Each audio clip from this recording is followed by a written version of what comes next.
រេម្ដងគេមិនដែលមានយើងបើលេងអាប៉ោងចាក់3ចេញ4បើទៀងលេងយួនចុះផែសល់ហើយឯងមិនបានឈ្នះ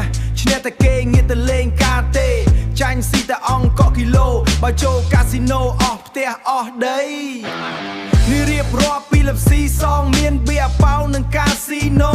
នៅមានលបែងផ្សេងទៀតមានស្រានិងស្រីអ្នកផឹកស្រាផឹកច្រើនកាលណាខ្លាសំដីដាក់ចូលមួយកំប៉ុងពីកំប៉ុងពួកម៉ាអើយឯងកុំចេះយកថែមួយកេះអញអ្នកចេញលុយទៅយកនៅផ្ទះចិនឲ្យគេកត់សិនបើកលុយចាំសង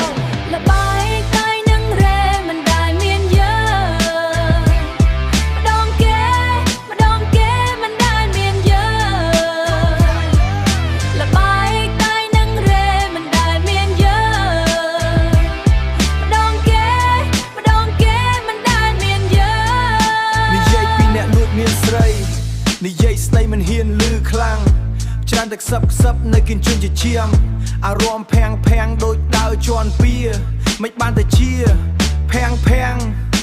បើមាត់លឺខ្លាំងខ្លាយប្រពន្ធតន់ជន់កដកស្លាប់ខ្លាយប្រពន្ធតន់ជន់កដកស្លាប់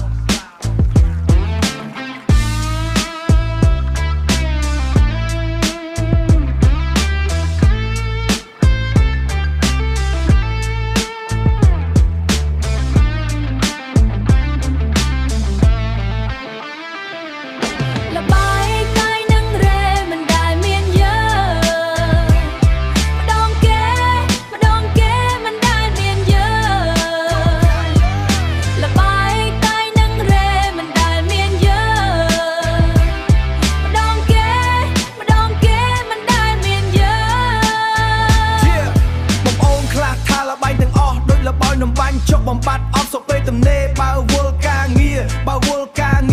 ខ្ញុំមិនលេងទេហុចណាស់លួចទេទៅញ៉ែស្រីស្អាតលំបាអីពិបាកយ៉ាងនឹងបើវាចឹងខំប្រឹងធ្វើអីខ្ញុំនិយាយនេះលើកយកមកខ្លីបើសំខុសត្រូវយ៉ាងម៉េចយ៉ាងម៉ាសូមលោកមេត្តាដល់អ្នកនិពន្ធផងសូមលោកមេត្តាដល់អ្នកនិពន្ធផងGo